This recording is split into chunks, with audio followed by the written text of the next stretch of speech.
friends at home, we would normally jump right into dog stuff, or as some call them, doggos. Some might call them chunky boys, or other various ways to address dogs if dogs are chunky. But we're going to do what you normally might see behind the screens for shows like this. And we're going to talk about players raising issues with other players. Maybe you might learn something for your group, or maybe not. Johnny, I believe you have an issue you want to put forward about the group. Oh, no. It's not about the group. It's about something that I introduced. Yeah. About... Sure. Okay.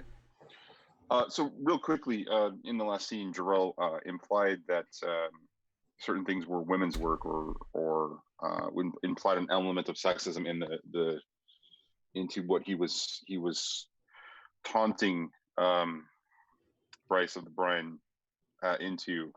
And in doing that, there's an element of the setting that sexism plays a huge role and a part of. And I know that there's a lot of deconstruction that happens about that in various forms, whether it's commentary or in certain elements of the TV show that they did. My only thing is I want to make sure that we navigate it, because I introduced it because that was just what was happening in the moment, but I want to get a clear picture of what everybody's comfortable with and what everybody's not comfortable with, so that I can navigate those scenes better, where I'm playing essentially somebody who playing to that sexism a little bit, but more because he understands the honor and implication that it is to other people, not necessarily to his own character or his own person, whether it be his wife, his mother-in-law, or his daughter. So that's really the issue that I'm having, is that I introduce something and I'm not sure the comfort level of everybody else.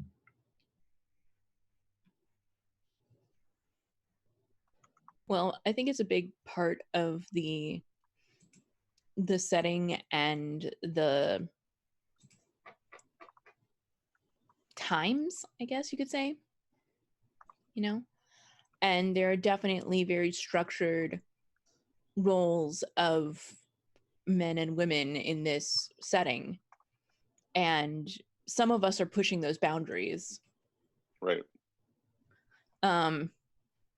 But I think that acknowledging them as being a part of the setting that is not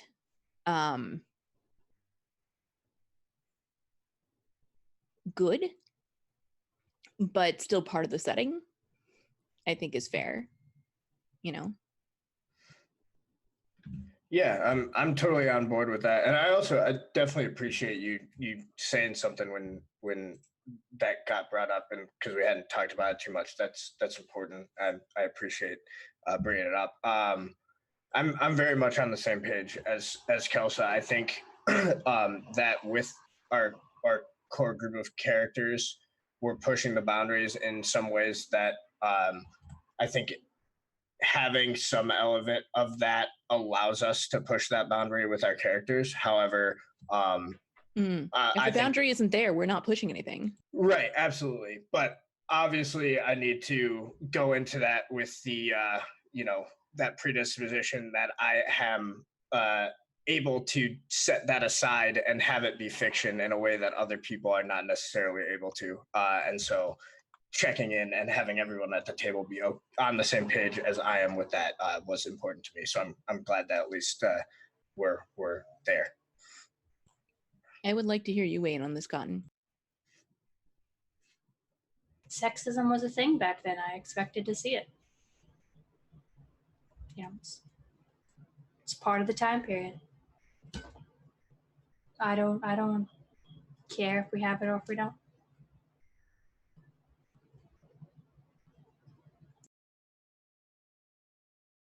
Okay. Sounds like we all are aware that it's happening, and have a historical respect for it, but do not personally agree with it. Let's talk about dogs. Mm-hmm. Really? That's what gets the laugh? Let's talk about dogs? All right. Let me see who's involved in this dog training. Well, you have 4 people here, Kelsa, so you must therefore assign one to each of your 3 other people. Okay. Girik, Marcellus, and Matt, who are all training a puppy or helping train the person training the puppy. And Quintus is making more poisons. I would assume, does he have his helper this time? Or, Probably, yeah. who was his helper last time? A nameless peasant Okay, all right. boy. Yeah, sure. Nameless peasant boy who's gonna die of some. Are you? Are you making? Probably like mercury poisoning. I'm thinking. Yeah. If you name him, he's definitely going to die. Don't name him; he'll survive longer that way. Ah, yes, Right. the Wait, I feel Lexi like- Tales rule. I understand. I do remember that Lexi Tales thing. But I was gonna say, I feel like if you name him, he'll live longer. But then you said that, No. so now I feel like he No. won't. The instant you name a character, Lexi Tales will kill them. All right. So Marcellus is going to be Cotton. Quintus, I think you can be Johnny. You can be Quintus again. Yes. And Sam, you can be Madhu, and then I will be Garagi. Let's start with this poison. I feel like we can get this one down quick. Quintus, you head to your very same workshop, heavy with Alright. age. And his What- chain, which hurts his neck. I mean, he's sedentary, so he doesn't have a lot of ways. The chain is especially weighing on him too, as he feels like he's slogging along. What type of poison has the boy set out for you to create? What was the order this time, my lady? Probably more of the same. More of the same. I see. Then it's Wolfsbane, as we try to create. Wolfsbane once more. I see. Very More well. lethal poisons. To shreds, you say. I need to have it stockpiled. You never know when I'll need it. Let's have him make another roll. Let me recall what that roll was. Like artisan. I think it was a cleverness roll. Yes. I No, it was a recall. cunning roll. Cunning. There it is. Yeah, that's what it's called in It the was a system. cunning roll, and she had Quintus has a knowledge. In Right. that. That'll add it. Give him an extra die towards it. Right. Or is it that he treats all of his bonus dice as if they were actual test dice? That one. That's the one. So it's a cunning roll, and all of your bonus dice and knowledge alchemy will go towards adding extra dice to it. Kelsa, is Quintus in any of the character sheets yet? Nope. Okay. All right. Just wanted to confirm. So what's his total dice here? I'm asking Kelsa. I'm getting over to the character sheet. Hold on. Understood.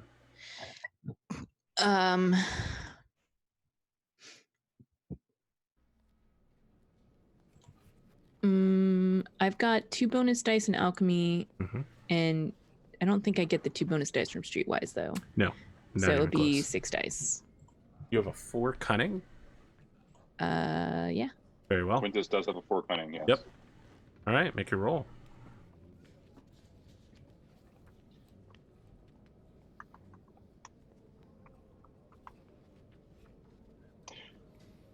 You're welcome.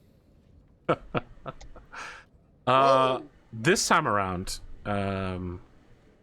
it's not that you make 2 batches this time, or even 3 batches. It's that the batch that you make is particularly effective, but only if used within the next week. Should it not be, it will simply reduce itself to normal level of effectiveness. But if this poison is deployed immediately, it will have drastic effects. So Kelsa, if you could please mark down that Quintus now has 1 additional extra effective for 1 week batch of Wolfsbane. Okie dokie. Such an instigator. I love it. I love it. In the meantime, let's talk about dogs. Kelsa, please set the scene for all of our people who are playing different characters. Okay. So I muted myself instead of unmuting myself, or not. Anyway, point is, I'm not muted anymore. So I think that Madhu is out in the like paddock area, and Marcellus is there with a little dog. I say little, but it's a big dog, but it's just still a puppy.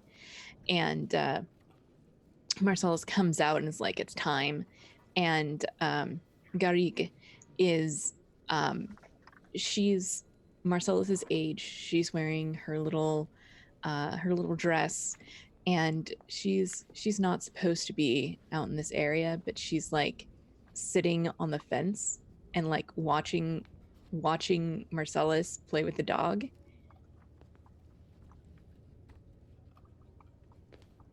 Okay.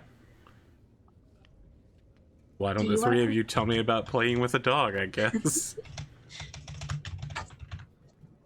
I think Miss Alice will go over to the fence. Like, do you want to come play? Oh, I can't. Why not? I'd get my dress dirty. Just kind of like roll it up. I can't do that. And like she like puts a hand down to like for the dog to come and lick it. Is Mardu still supposed to be helping with dog training? Yes. Yeah. Okay. And you're still Mardu. Yeah. So I'm like watching, I think, for right now. Just keeping an eye on the kids. Hmm. If you get your dress dirty, you could have it be washed before anybody saw. It'll be in and out. I won't tell anybody. She kind of frowns a little bit, and then she's like, okay. And then she like hops off the fence to land in the paddock area and is like, what are we teaching him today? I don't really know. Maybe stay? Maybe fetch? Fetch would be fun. Marcellus will look to Madhu. I think this is where like, he like starts walking over a little bit, but I think this is where he's like, oh, well, what did I tell you? I mean, if you don't make these decisions yourself, if you don't teach the dog yourself, it's only going to listen to me. I can teach the dog how to do all sorts of tricks. Well, I'll teach him to do which trick. I just didn't know which trick you wanted me to teach him next. Well, what do you want the dog to do for you? You want the dog to fetch, or do you want the dog to stay? I think the first thing the dog needs to do is behave. I've been seeing it running all over the place, jumping on people. I think immediately, like when you say that, the dog jumps onto Garig and like it like paws up on her shoulders. It's like as tall as she is. Yeah. He's being friendly. Don't you want a friendly dog? And like the dog's like licking her face. After about like a second of this, if I'm sorry, what's the character Cotton's playing again? Marcellus. Marcellus. If Marcellus doesn't have the dog down after like a second or two, Mardu's gonna do kind of that same thing we saw him do before, where he like taps the dog on the nose, like hard enough that any dog will like be like, "Whoa, what's going on?" But obviously not trying to hurt it, and kind of in a gruff voice just say, "Down," and he's gonna kind of make sure that the dog gets off of her, and then sort of like sternly spend a moment chastising the dog, and then he's gonna look to Marcellus and is gonna say, "Look here. If your parents are having someone special come over, if this dog jumps up on somebody important, that's going to be the end of the dog. Now, I don't want that, and I know you don't want that. We want a well-behaved dog that you can take around, that can be with you at all times, a companion for life, like I told you. But jumping on people, that's not friendly. It's got to know who's boss." I want to be super clear. While he's saying this, the dog is running in circles, chasing its own tail. All right. I'll teach him not to jump on people next. Very well. I think we've established that this will be a very difficult thing to train this dog in because it likes jumping on people. The good news is that you will get half of the animal handling dice that the 2 other characters have here. So if you guys could tally that up. I've got 2, or sorry, I have 3, so that 1. Garig has 3, so that's 1, and then Marcellus has, Madhu has 4. I had a bunch. 3 and 2 in train, so that's 5. So half of that's 2, so you get 3 bonus dice. Yep. Okay. You need to hit a 12 animal handling train. I think Mardu like passes out some treats to give the dog to like reward it when it's doing good, and like make sure to like have him give it to him when the dog will listen. Got an 18. Can't wait for like 6-8 episodes down the line where I'll be reminiscing about the scenes where we had 3 people training a dog, and then in these episodes it'll be like, yeah, all right, so I pull my dagger out of her chest, and then I wipe the blood onto Joral's handkerchief and leave that at the crime scene to implicate him to kick off a war. Hey, I thought we'd be going back and thinking about these episodes and being like, oh my god, Kelsa made so much poison, everybody's dead. We might be. I want to point out that like it seems extreme, but like Margie's like kind of serious. If somebody important came to visit and this dog like bites someone, they're going to have to like put the dog down. That's what happens if it bites like a more important noble, and he doesn't want to be responsible for that. I mean, they'll put down a dog that doesn't even look remotely like it if they can't find the first one. Exactly. Like, so and he also knows that he's the one who that falls on, because he's supposed to be, keeping an eye out for this stuff. So yeah. At the end of the week, I don't believe there is any other business. Poisons.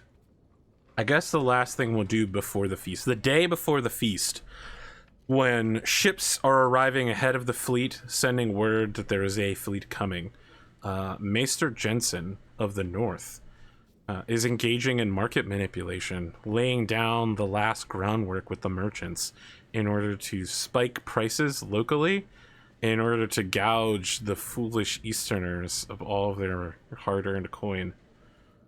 Tell me how this goes down, Maester Jensen, before we do the feast. So should I assign people to play scenes as well? It's just Jensen, so you and whoever you want to talk to. I will be playing at least one of those people. Okay, yeah, no, I think Jensen is just going to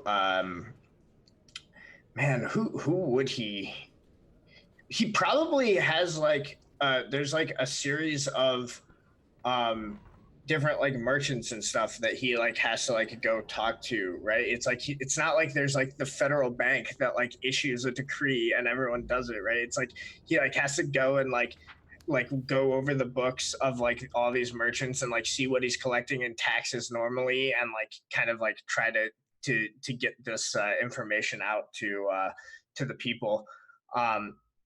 And I think maybe like there's an incentive to do it beyond just like, hey, we'll make more money. Maybe he's like offering like a small discounted on the tax of those goods that would go to the Lord, and that's offset by like the amount more that we're getting paid for these things, like, right? Like he's like, it's like, all right, like you guys get a larger cut of that extra as well.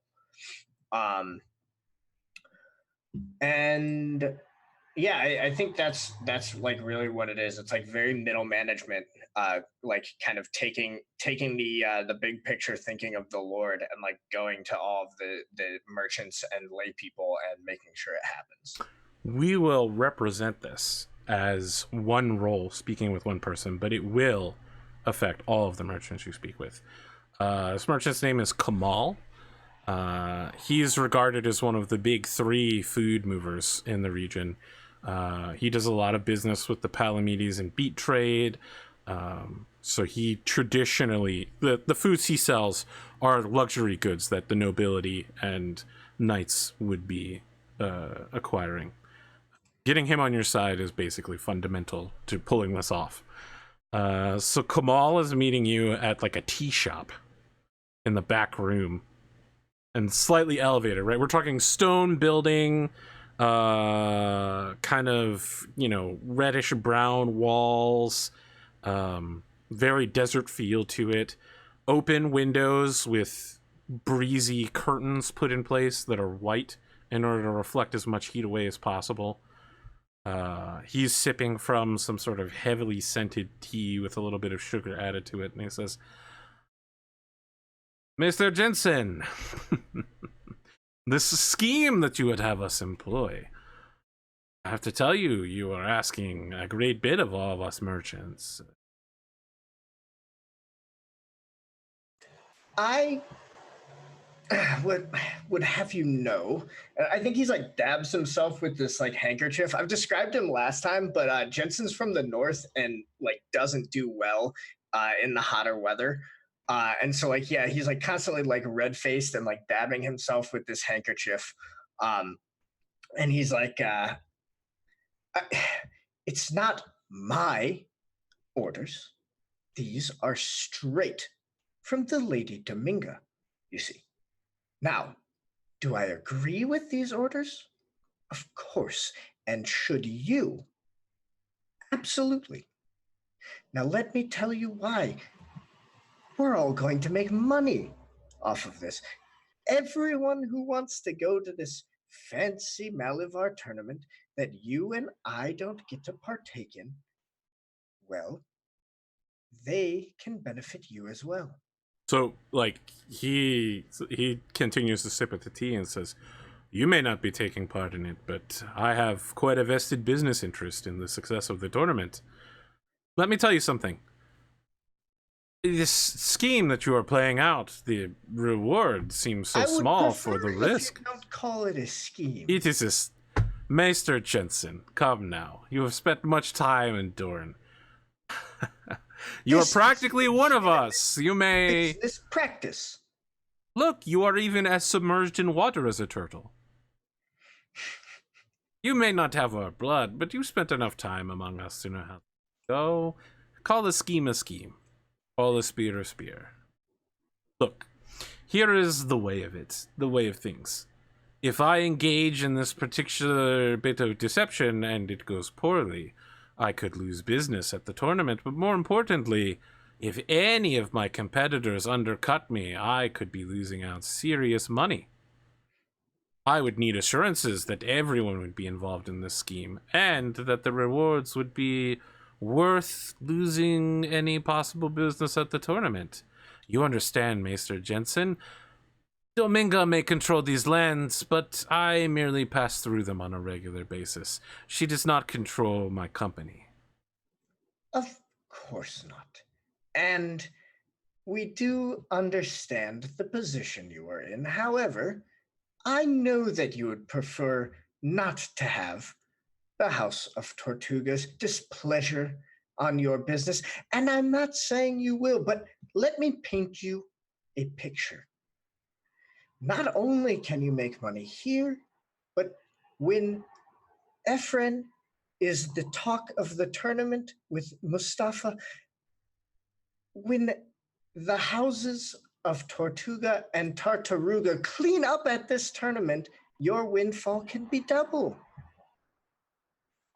Clean up at the tournament. Hold.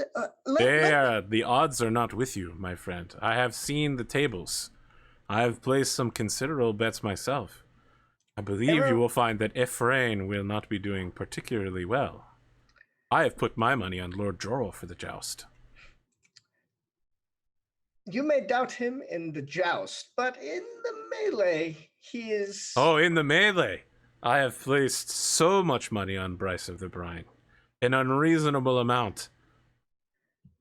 But let me finish what I was saying, because there are more than one way to clean up at these tournaments. I'll have you know that the House of Tortuga is going to be showing up a bit early to make sure that their camp is well stocked and well funded, and that there is leisure and plenty to go around for those attending.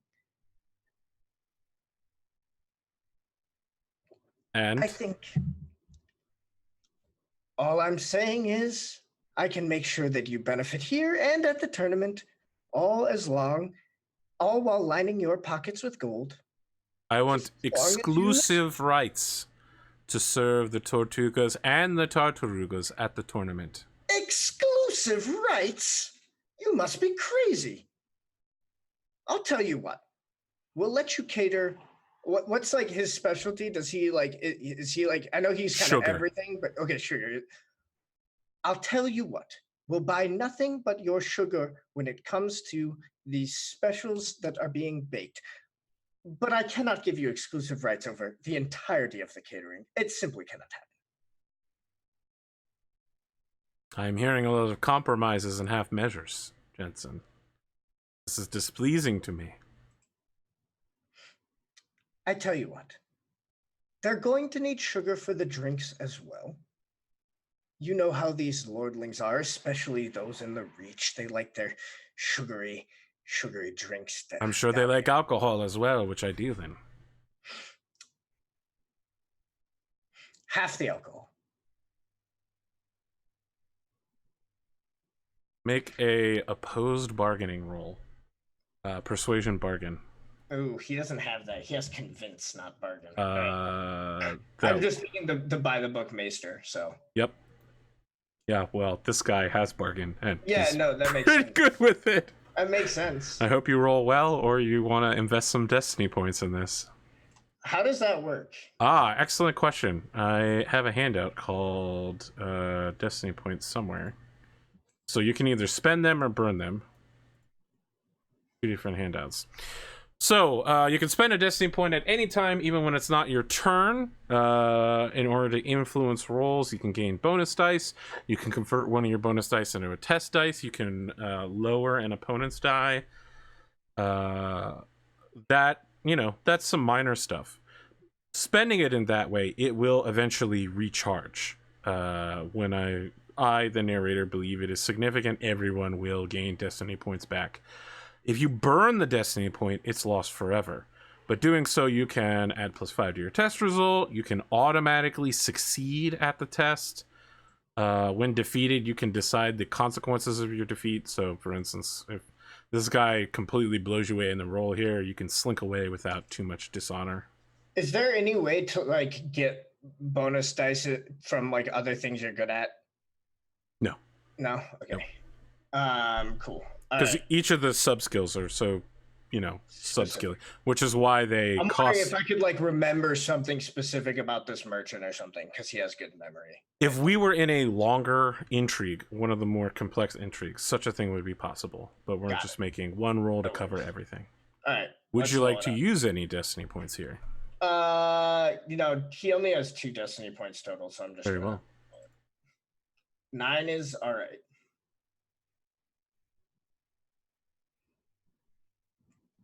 Six, drop lowest 1.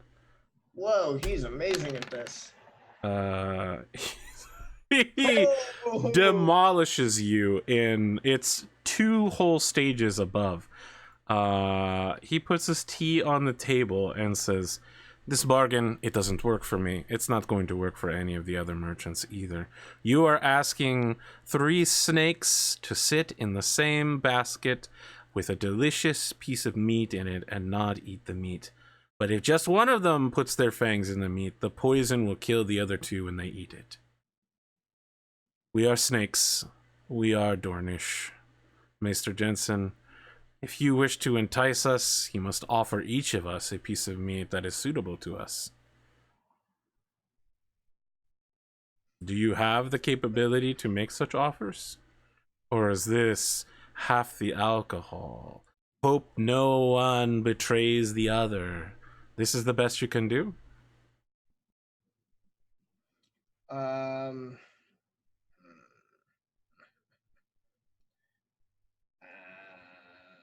No, you can just burn a Destiny point here to turn this around. Come on, he's old. It's not like he's going to use them at any other point, right? Well, I'm just like trying to think this through because like really the reason I sent this guy was that he's good at stewardship, and I'm wondering how I can use this because the idea here was that it was a genuinely good deal. Listen, I don't disagree that it might be a good deal from his perspective. Certainly. These merchants, however, are looking to take everything.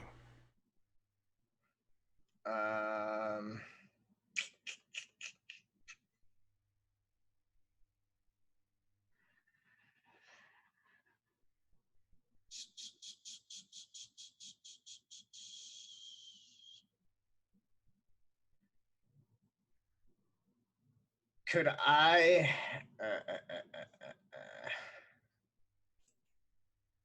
Yes. Yeah, no, I'm just gonna spend the destiny point. Okay. What small enticement do you do to bring him back to the table? Please mark down that you only have one destiny point remaining. Yeah, I got it. I think what he is going to do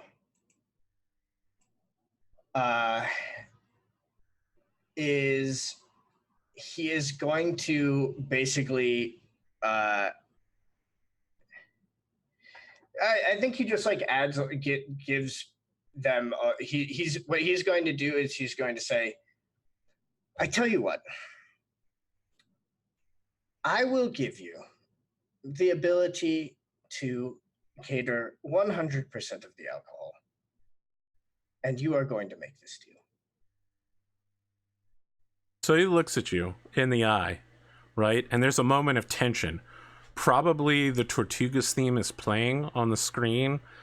The camera's narrowing in on his eyes, and then he slams a coin down on the table to pay for his tea and says, very well, let it not be said that I am not a magnanimous merchant. Kamal will do as you say, and act in the best interest of Dominga, the Tortugas, and the Tartarugas. He stands up and like brushes his belly off and pats the old man on the shoulder and says, it is, as always, a pleasure doing business with you. Do not give me such platitudes. We both know how this went. You got what you wanted, I got what I wanted. That, my friend, is a good deal.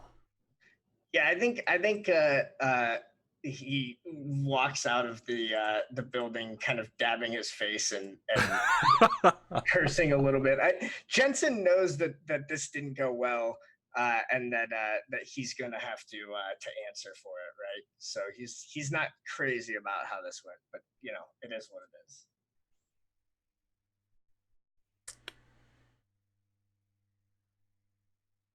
Duncan, Idaho. I actually have a quick question. Yes. Before we move on. Yep. Is my second group all getting to like the Tortugas or the Tartaruga? Like, yes. Lands? On the last day of the week, they arrive there. And that's when the same time as the feast, right? That's correct. Okay. Your question previously was whether the Tartaruga archers and escort people will arrive at the feast, whether they've left in time to make it there. When they arrive in Tartaruga lands, they discover that the Tartarugans, of course, have sent their people as requested. Duncan, Idaho. You find yourself drilling in the fields outside of your hold in the wet and marshy coastlands of the Balfour lands. Perhaps we can see from a window Sirio and Drusilla both engage in a lesson.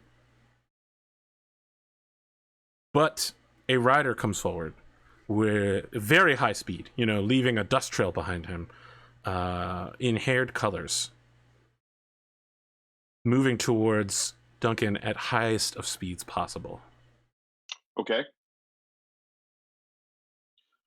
Duncan advises the unit commander to continue the training, as he takes a couple of infantrymen with him to greet the rider, with a stance of cautious welcoming. The man is practically dying in the saddle. It appears that he has ridden every day from Haired Lands to get here.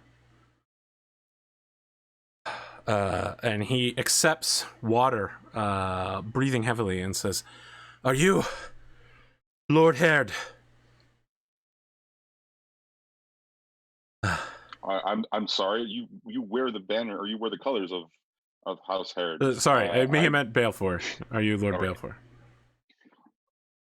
No, my lord is not here right now. What can I do for you? I am to speak with whoever is in charge. My lord has sent me in order to ask for aid immediately along the border. I am the steward of House Balfour, and while my lord is gone, speak. Lord Haired, he asked for any men that you have ready to march now. If they can get there within a week or perhaps 2, we might be able to get there in time in order to push the Sand Devils back to the far side of the border. They've been encroaching into Haired Lands. What type of conflict are you experiencing?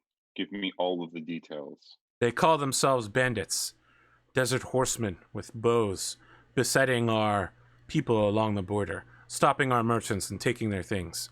But my lord says that they are Safiri, merely false flagging, pretending to be bandits, but in actuality working directly for the house. He is moving his men towards the border and wishes to request the aid of House Balfour, as has been promised.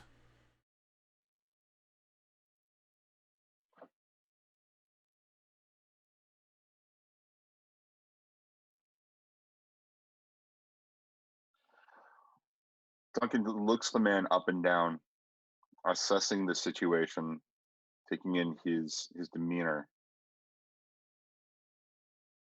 This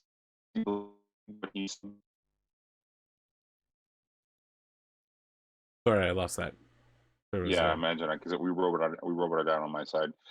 So Duncan takes him in, up, looking him up and down as he's consuming the water and trying to catch his breath. Does he look? Does the man look like? Does he believe what he's trying to communicate with Duncan? I mean, he looks like a regular messenger guy that's completely exhausted after riding for days, right? Like, if there's any deception in him, he would have to be extremely skilled. Okay, so Duncan looks at the man one more time, before he turns to one of the infantry that's with him, and advises him to take him inside with horse and all, and give him food and a place to shelter for the moment, and acknowledging the infantry commander, or the archer, the commander of the archers. He begins to head inside to go find Sirio. Who would you like to have play Sirio? Kelsa. Get a little background on this fellow. Yeah, tell me more. Yeah, I don't think we've seen him yet. We have We not. have not. He's a 23-year-old maester. It's not clear. I haven't really kind of like completely been clear about his background yet, but I believe he's probably an orphan from Bravosi who somehow ended up in the Seven Kingdoms, and was kind of taken as in Old Town as a child, and proved to be quite adept at learning. So he was put into the program to be a maester, and succeeded despite all sort of opposition towards him. So he's tenacious and but he's headstrong. He's argumentative as well. So Okay. and he actually proves to be a very good teacher to both children. Mm-hmm. And so he probably is teaching Drusilla in what would be the common room, or the dining hall. He doesn't have quarters of his own. He doesn't have, hasn't been extended quarters that allow him to basically serve as maester full time. He's like his own like sort of space. So. How long has he been maester here? Under a year. The old maester died about 2 years ago, and it took another year before Jarrell was actually able to acquire a new maester. And it says in his background that he served another house. What did he do to get transferred here from that other house when he's such a young maester? I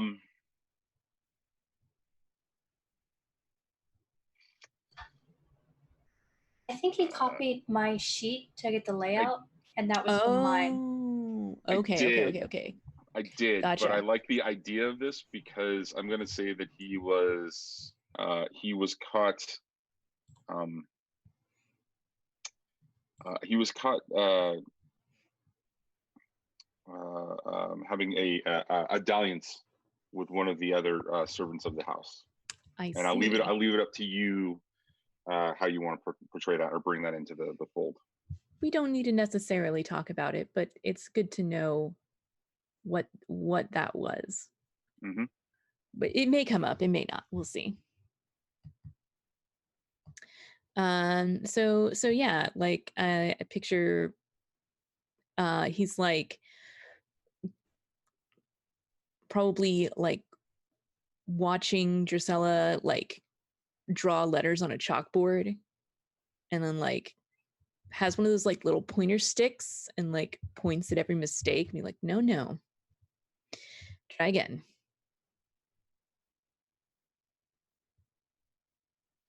And Duncan is probably storming in his fashion of importance, and he pauses for just a second to let Oh, you're gone. a little bit of a lesson is being missed all of that. Sorry. Duncan is storming in, of course, makes a sort of a loud noise. He kind of slams into the door. But as he sees that the lesson is going on, and he sees that Drusilla is, currently engaged in something, he pauses. He slows his pace and pauses just for a second to let the lesson finish, or let that little piece of the lesson kind of finish, and then he says, "Maester, when you have a moment," and he kind of steps back a little bit to give some distance. Yeah, and he'll like take Drusilla's chalkboard and like erase it and like write a new letter and hand it back to her and be like, go practice this in the foyer. She takes it. And what has Duncan, you storming in here, Duncan, Idaho? Duncan watches as Drusilla leaves, and then returns his gaze to the maester and says, "Do we have any reports from Hairdlands about bandits? Have there been any ravens or any other reports?"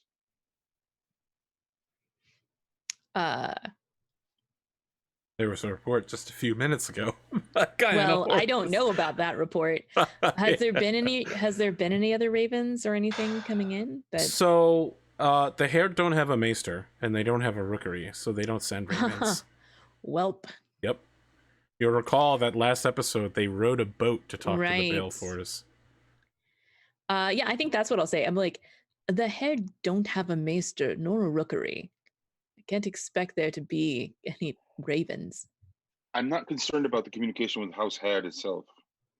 I'm talking about the other sources of information. Has there been any rumor? Has there been any talk? Have we heard anything from any other merchants trading through our marketplace? I'm not a spy, master. And yet you do frequent with a number of different individuals with different jobs among the house. All of my relationships with people in the house are very professional.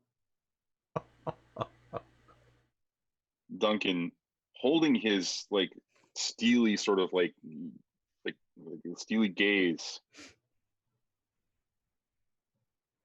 I'm sure that they are. No, I still do like to- not have any other information for you.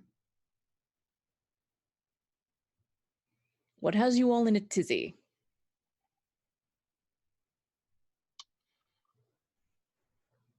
Do you remember Lord Haird's visit just a week ago? He nods. Lord Haird explained that he would like our aid, should he call it, for border disputes on the southern part of his land.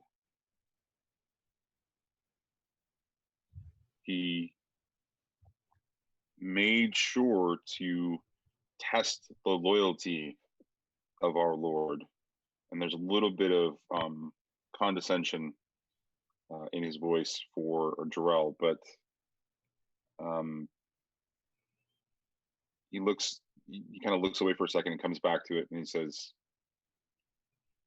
but we have no resources to be able to render aid, and what is ironic is that we have just received a writer coming in. I have a quick meta question or a quick question about the setting in the game. How long of a ride is it between Herod Lands and Balfour? So it'd normally be a 2-week travel, but if you go by boat or horse, it's 1 week. So just to clarify, because I think that I would be up on what's going on in the kingdom at least a little bit. Sure. So none of our... Let's make a quick roll about it to see what you know. Sure. What kind of roll would this be? I think awareness notice or stealth blend in, depending on how. Regardless. Depending on how you do this. Is this Maester one that simply sits and listens passively, or that goes actively among the people and asks questions? I'm sorry, you guys are roboting. Can I get that question again? Yes. The question is, does this Maester very passive and simply wait for information to come to them, like sit in a place and wait to overhear, or do they actively go out, ask questions, look for information? What is their level of aggressiveness in pursuit? I'm not going to assume that he's aggressive, but I am going to assume that he is quite a people's person. Okay. He's had to become that way to be able to survive. So I would say this is awareness notice then. The test will be gradated. A 6 will be a success, and increasing successes based on how many extra +5 you get. Okay, well, I only get 2 dice, so 7. There has been a steady string of haired aides, people of middling importance in Balfour lands. You've also heard tell from afar from your ravens that there has been similar such visits to the Eonth, and also perhaps even as far as Malavar. The haired appear to be spreading out among all of the local non-Dornish and making sure of the security of their lands.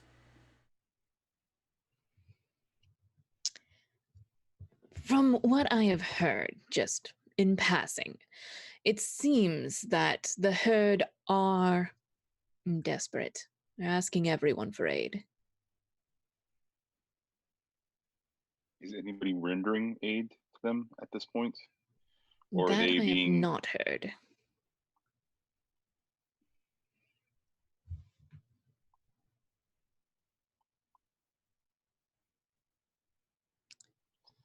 Lord Haird was very cautious about revealing any more information than absolutely necessary.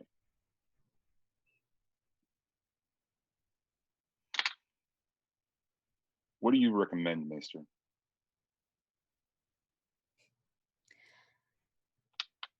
I'm not a man of war, but you are. I would think that you would have the answer to this. Are you just so unaccustomed to the position you're currently occupying that you can't come to the conclusion yourself? No, I don't think you understand my question. I'm asking for your counsel before I make my final decision. I would prefer that you would not insult me, Maester, or maybe you may find yourself in another house after our Lord gets wind of your My deepest extracurricular acts. apologies. Oh shit! Did you just threaten him? Wow. Going so hard on the members of your own house. Baleful said Duncan, you were allowed to survive. From what I've heard, the Herd are in a bad way. If we render aid, then we'll be in their good books. If we do not, then they may be ripe for the picking.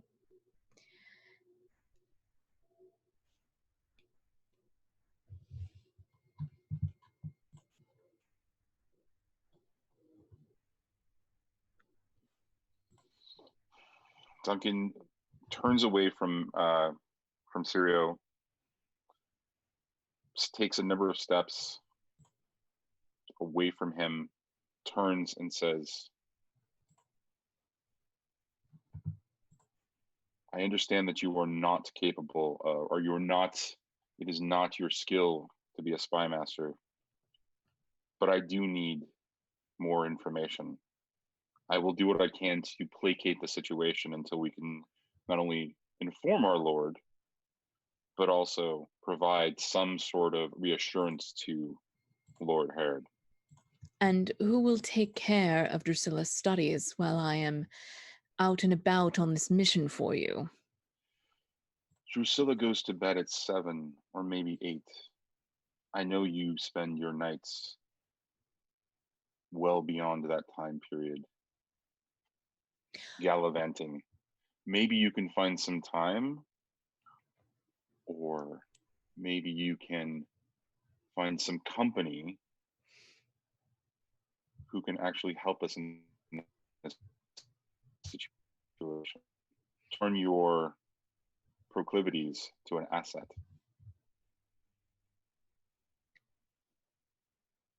I'll see what I can do. Sirio, you don't misunderstand. We do this for our Lord, and we do this for our ladies, and we do this especially for Tristan and Drusilla. The children are the most important thing here. I understand that. Just realize that I'm working beyond my skill set here. And there are certain, and he like picks up the chain and like drops it, things that make information more difficult to come by. Then you will find that I will look the other way as he turns if certain weights are lifted from your shoulders. And he turns back and he says, I am also working out of my element. I am but a master at arms. And diplomacy is definitely my least used tool. But thank you. And he nods his head, acknowledging an equal. Mm. And he turns.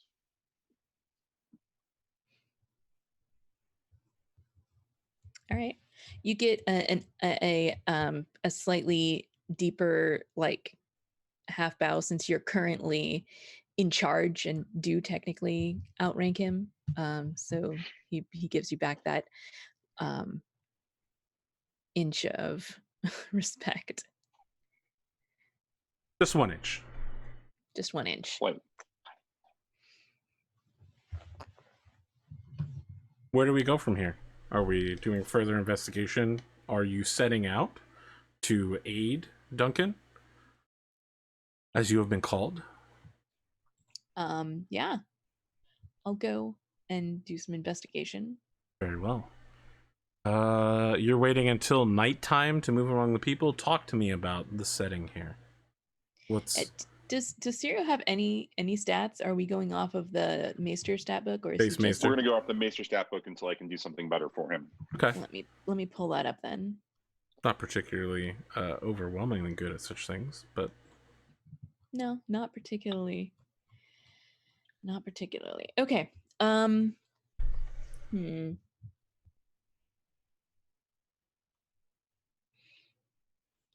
So yeah, I guess he'll go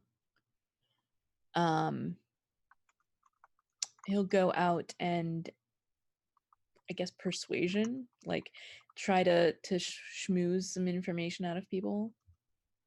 I see. Who's he aiming to get information out of? Is there a particular group? I feel like merchants would have the most information of trade going between the two Sure. areas, so probably merchants. You head down to the docks to speak with merchants who would have information of more modern note, of course. The boat merchants, certainly. Right. There are no roads, so the walking merchants would barely even be getting this news by now. Why don't you go ahead and make a persuasion? You'll need to beat an 11, which is their defense. Okay. Let's go. 5. No. Sirio gets taken for a ride. The merchants are unwilling to part with valuable information without a considerable economic benefit to them. And when Sirio comes down and is like, "That's right, I'm gonna get in on this game. I'm gonna learn stuff." This is when Sirio stumbles back into the tower. He is drunk. There are smells of perfumes about him. He's got a little bit of sauce on his cheek. They just spent the whole night telling him made up rumors from far lands, and when he wakes up tomorrow morning, perhaps he will think better of trying to negotiate with merchants with nothing to offer but words. Welp. Yeah, Duncan, I mean, I guess you see him slinking in the middle of the night, drunk. I would say filled with sin would be an appropriate terminology. Do you approach him? No, Duncan does not approach him. Okay. Duncan acknowledges that the possibility that there's more still to go on before the night's over, so he'll wait to approach him until the next day. Mm. In the meantime, Duncan would have tried to grill the writer a little bit more after he's well rested. Okay. Yeah. That evening, the rider is sitting quietly in a corner of the dining hall, as one might when they're a foreigner but a guest, but of very low rank, a common peasant messenger. Just eating at a bowl of some grains, pushing it around.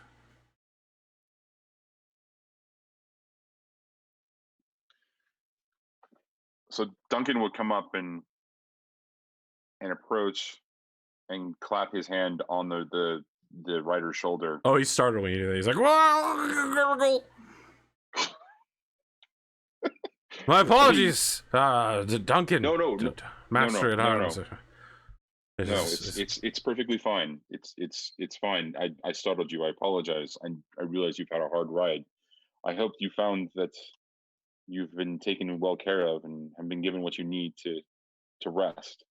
I have been invigorated by the offerings of the Bailifor. A blessing upon the house. I got bread and salt as one would require. Tell me about your journey here. I rarely make the journey at such speeds. I traded horses 3 times. My lord passed me on the way back. I mean, he had sent a boat ahead to inform us that we were to assemble. And then I passed him on the way here. A very unusual affair. But events on the border, from what I hear, are unusual and extraordinary. We've been preparing for the Saphir to pull these kind of tricks for some time. You say the Lord sent a boat Yes. ahead. All right, pause. I want to pause for a second. When you made the description about what was happening, all of the boats left and went towards the Warships. fleet. Warships. All the warships. Yes. Were there any other boats that made the journey back down He the took river? a ferry back down the river, if you'll recall. No, I think you told me he went back on horseback down the river. No, I think I said horseback at first, and then I reversed it and said no, he would take a boat back down because it would be faster for him, and he would get civilian passage on a boat.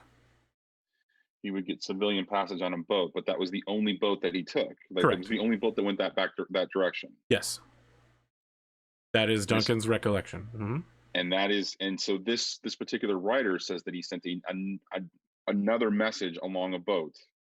So all the way downriver. The writer's story is, as he was returning, as Lord Hare was returning, he had another boat go ahead of him with a message to send a rider from Hared Hall to the Balefors to ask for aid, rather than turn his own boat around or send a boat back to the Hairds. Yes.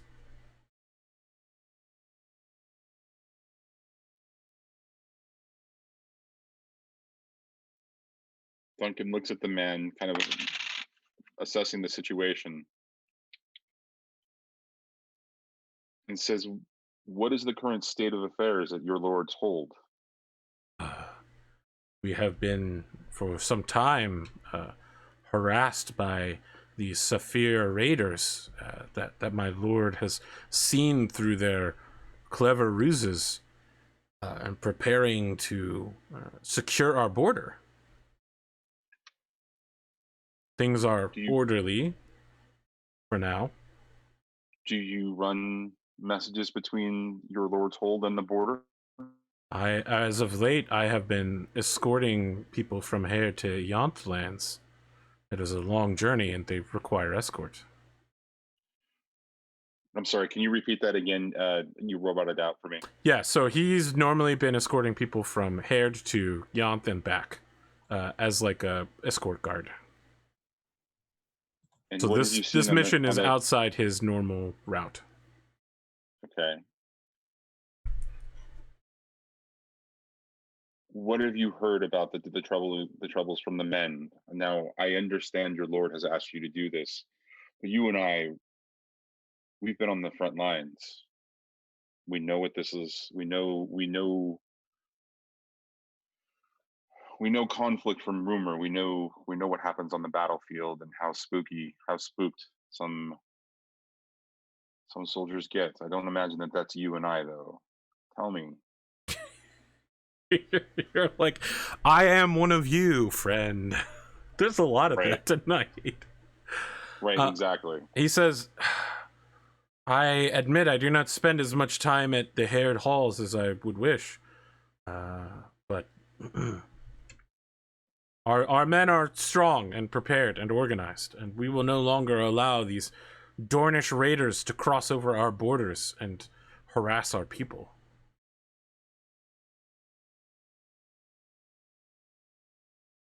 Okay. Well, I plan to give you an answer tomorrow to take back to your lord, and we'll arrange passage for you as best as we can. I understand. I can only pray to the Seven, that the Smith will guide your arm, and that the Father will help you in war. Help us all.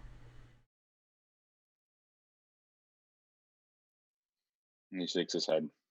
He says, and he thanks him, and he waits till the next morning to run into Syrio.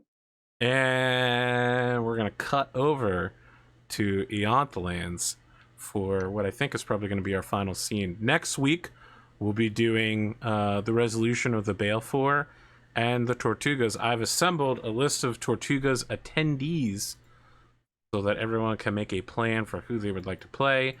And we will be using the standard and complex intrigue rules. Kelsa, why don't you tell me about investigating these Haired? Yeah, we Sounds tried like a this last perfect time. time. I know.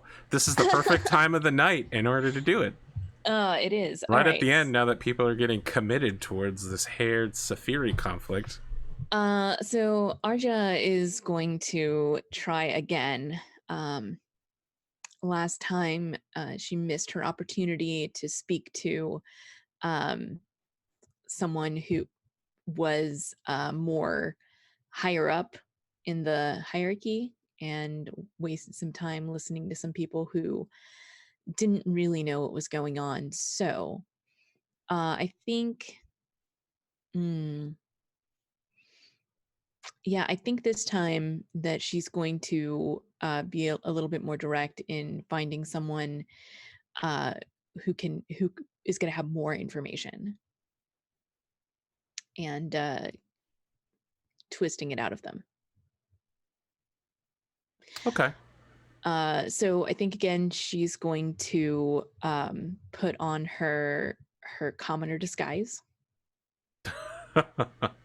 I'd like you to make a roll to disguise Yep. yourself, because as you recall, you're so high status Yep. that it's unusual to make such. Yep. So I've got 4 in deception and B1 disguise. Yeah, that's So, good.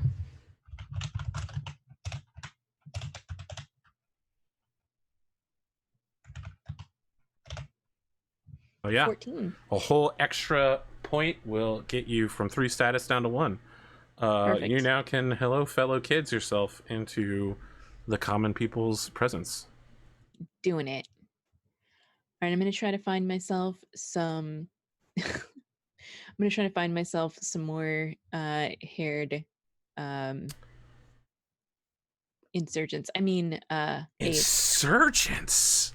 What a accusation.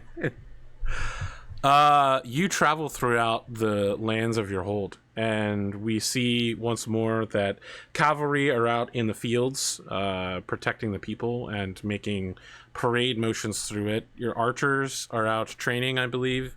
Doing the very Mulanish, just inside the town. Everyone's super impressed with how strong all of the men are, And in the process of passing around, you hear that there is but one haired aide for the first time in a long time, and that he has just come from Malavar lands and is heading east, and in the morning will be leaving to return home. Yeah, I'm gonna go sidle up to him and be friendly. So he has somehow negotiated his way onto the palisades of the walls, speaking with the basically city guard, and is walking around with a half harp and like singing and playing at the same time, kind of entertaining all of the troops here. And the city guard are, a little bit into it, in the same way that, like if your boss sent, like a comedy performer into your office, and then they like walked into your cubicle and were like, hey, a quick joke real fast, and then walked away. You'd be like, well, I mean, it was funny, but this is a workplace. Exactly. Yeah, totally. Cool. So, yeah, I think she's going to like kind of follow along, and then from the ground, or are you trying to get up on the palisades as well? From the ground. I don't Okay. think that she would try to get her way up onto the palisades, but she's going to kind of follow along, and then be all like adoring fangirl when he comes down. Yeah, so as the sun begins setting, he pulls himself, down and gives a bow. The city guardsmen who traveled with him are kind of appreciative, right? Like, the people who were with him are definitely people that were interested in hearing him sing and play, and he's not bad, right? He's not someone who just picked up a harp and thought, oh, I'm really good at singing. He has some amount of skill. If he wasn't a person, and let's be clear, this is a Game of Thrones world. You guys can automatically assess other people's statuses unless they're hiding it. This guy's a status 2. Like, he's either some sort of extremely minor lord's brother, or a very wealthy merchant, or a second son, a knight, something along those lines. While I'm spending this time like following him along, can I adjust my disguise to be status 2? Yes. You can Brilliant. equal your status to him. What do you look like now? Hmm. I think she looks like she's a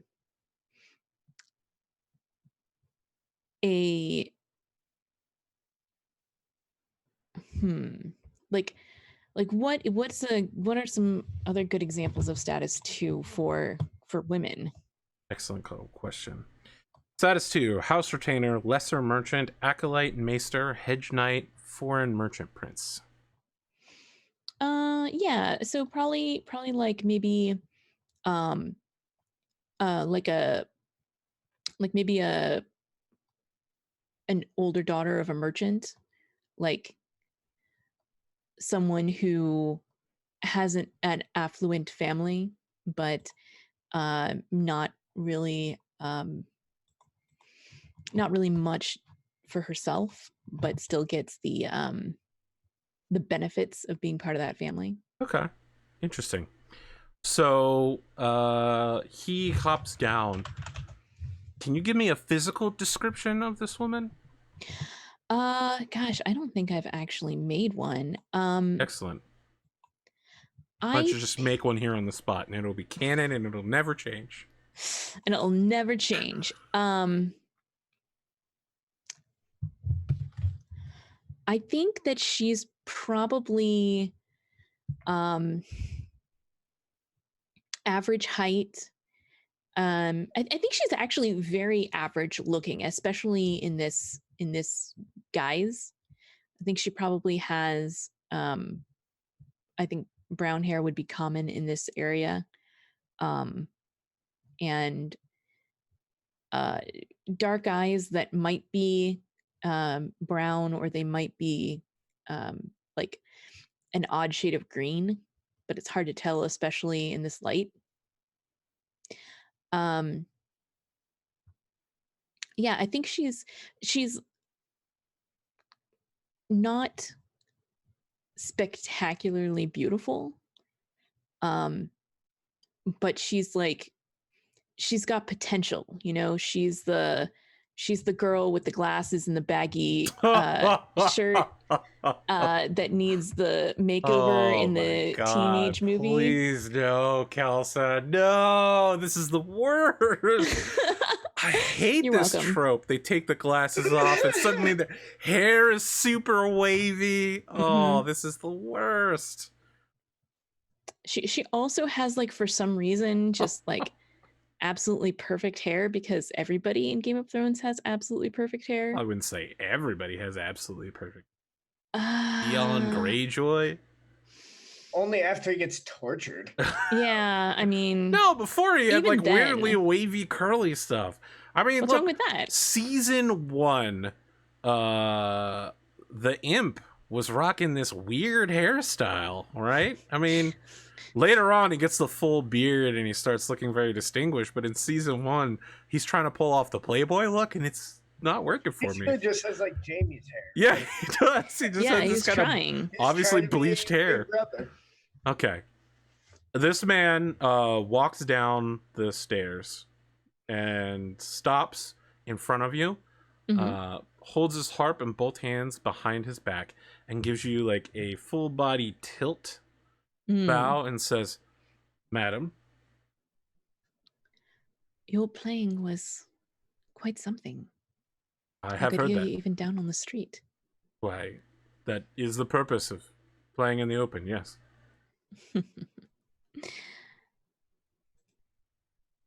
So, where do you hail from? I have not seen you in these walls before. So he straightens up to his full height and taps the haired badge, which is very obvious on his clothing. Right, and she pretends like she didn't see it. Right? Wow. Okay, that's how this is gonna go. You're killing me here, Kelsa.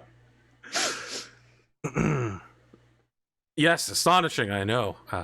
I am from Hairdlands. I'll be returning there presently, actually. Just came from the Malavar, very, you know. Oh, you're so well traveled. I wouldn't say that, you know. I've hardly been on any part of the King's Road, really. I went to And King's Landing but once. Well, I've hardly been outside of whatever I named this city. Crocus Mhm. Hall. Corcus Hall. No, Escobar. That hall Escobar. is, yeah. I've hardly been outside of Escobar myself, which is absolutely a blatant lie, by the way. I- Just Uh, put that out there. Yeah, he says, well, I would never demean the beauty of the Yanth lands, but in every direction it is, grass or saffron wherever you go. There is quite a large world out there. If you What would just is take the Herod steps. like? Well, it's rocky, cold. And she's like sidled up next to him in like a hey, as a of as the daughter of an all right to do merchant, I've got I get bored, I see, yeah. He gestures to take arm in arm type deal. Yeah, she'll take And his then arm. have you both continue walking around the town as the sun sets. Mm-hmm. He says, well, it's cold, swampy.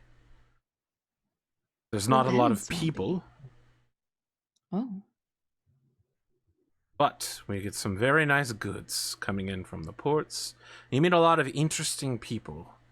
And let me tell you, there are quite a few Dornish. I know that you all have the Tartarugas across your border, but we have the savage Safiri. If you've, ever heard bad things about the Dornish, it's them. oh my goodness. Yes, can't wait to be rid of them. Well, what do you mean? Well, all things come to an end.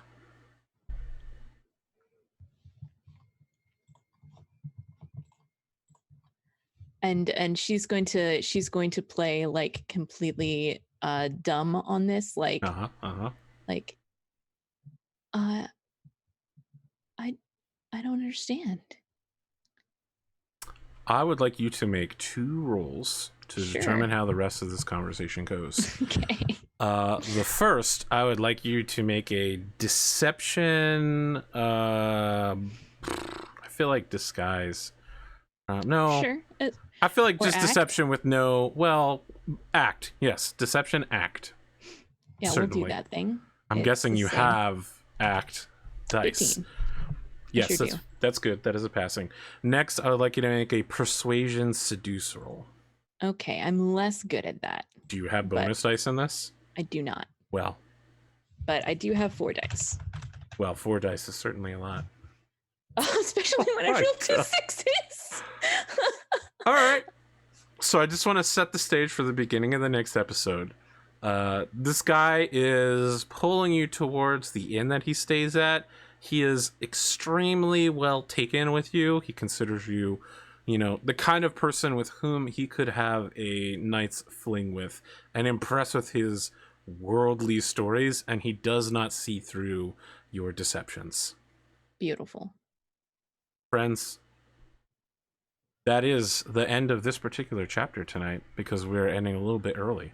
But next episode, we will learn more about Hairdish Intentions because it sounds like Arda or Arja, whatever her name is going to fucking wreck this dude Arya. real bad. Oh my God. She's gonna break his heart in little tiny pieces. We will learn whether the Baleful intend to commit to their word or not get involved in some sort of plot brewing in Hairdlands. And then there will be this infamous feast we've been waiting 2 episodes to finally have with a ton of people, and there will be a lot of intrigue rolls next time around. I'm just going to say this right now. Duncan never actually committed to anything specific. I'm aware. I'm quite aware. But what does Haired believe is quite another question. Mm-hmm. I have no idea what you're talking about, sir. Well, it turns out sometimes people walk away from conversations with two different meanings. I don't know what you're talking about. I wanted to say Sam, let's start with you, but then I realized I'd have to specify. Wise fool. Let's start outros with you, friend. What do you got for me? I am Sam, twitch.tv/wizenedfool, Twitter @thewizenedfool, wisefool on Discord. I'm going to be playing on Unmade Gaming's channel tomorrow, same time that this started, to do some space hijinks and hopefully not get murdered for pretending to be arms dealers. Yeah. And other than that, I don't do a lot of other Twitch stuff, but I'm always doing tabletop hijinks all over the internet in various places. So if you want to talk about games or hang out or do stuff, hit me up. Johnny, what do you got? I'm Johnny. I'm the Video Store Cowboy. I'm a tabletop GM and streamer. Tomorrow night, you can find me hanging out with Sam as I put him and the crew of the Blaze of Glory 2 Cosmic Boogaloo, as it's been referred to a couple of times, through that space hijinks that he's talking about, especially since, there's big bad meetings happening. They're on a floating sort of nightclub, a space traveling nightclub that is currently in transit, which they don't know where it's going, and hijinks will ensue for sure. And otherwise, you can find me on my own channel, and that's about it. Thanks. Kelsa. Hello, I'm Kelsa, and I play role-playing games on the internet. In addition to being here, tomorrow I will be on my own channel, assuming that I am well enough to do so. And we're going to be playing Consumed, where we are all reality TV stars putting on a show for Eldritch Horrors, where you, Twitch chat, get to play the Eldritch Horrors. There is an attached chat game with its own rules that interlocks with the role-playing game we'll be playing. It's pretty exciting, and Very cool. I'm very happy with it. It's been very interesting so far. I've been playing a number of iterations of playtesting this game for literally years. And this newest one is so vastly different than how it started. It's almost mind-boggling, but I'm really enjoying it anyway. So then on Tuesdays in the mornings, I'm over on the Greyhawk channel. We play D&D. My half-orc Bajko has earned himself a title as he killed an aspect of a volcano god, and he is now the spiller of molten blood, and gets some pretty badass powers because of that. I'm super stoked about that. Then on Thursdays, I'm over on Party Wipe Games, where we're playing Packet Loss, which is our own Scum and Villainy game. And that is super fun. I got to bring in one of my pocket characters that I've had created last year as part of a art inspiration, actually, and accidentally fell in love with him. But I haven't been able to play him in any RPGs, so it was really nice to bring him in as an NPC.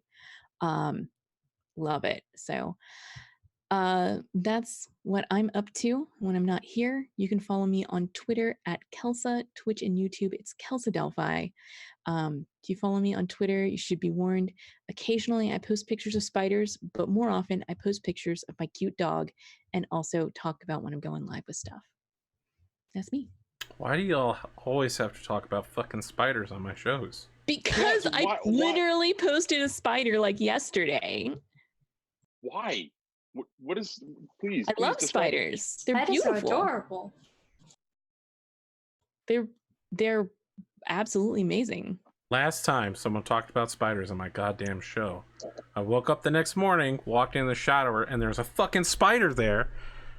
I immediately texted Cottontail that she fucked up summoning spiders to my realm. I had to spend 5 minutes saving a spider that was in my shower the other day. Oh, I fucking swept that shit down in the drain. That itsy bitsy spider is about to go down a water spout. That's how I feel. Is I'm perfectly okay with all of the insects as long as they don't come into my domain. Yeah, As soon as exactly. they come into my domain, Fuck him up. I'm a harsh master of my domain. Should have chosen better life choices. That's what I have to say. Oh man. You know, speaking of someone who summoned spiders to plague me, let's talk to Cottontailed. Hi, I'm Cotton. I doodle and stuff. You can find me on AP's Thursday night BattleTech game. And when he goes on vacation, we have a Pokemon game that we release during that time. Also, I had Callista write the Auntie House letter, but I don't know if you missed that in my things. No. But I could we just send it. We to just haven't Kelsa. gotten to it yet. Yes. Oh, okay. You should definitely do that if you feel it is important. Yeah, I'd like Yeah. to know about it. Please do. Okie dokie. That's all I got. Friends, some have said I am here, and I am here. But I am no longer here, because this is the end of this episode. We will see you next week, probably, maybe. And maybe it'll be longer, but maybe not. I never know how anything works. Have a good night.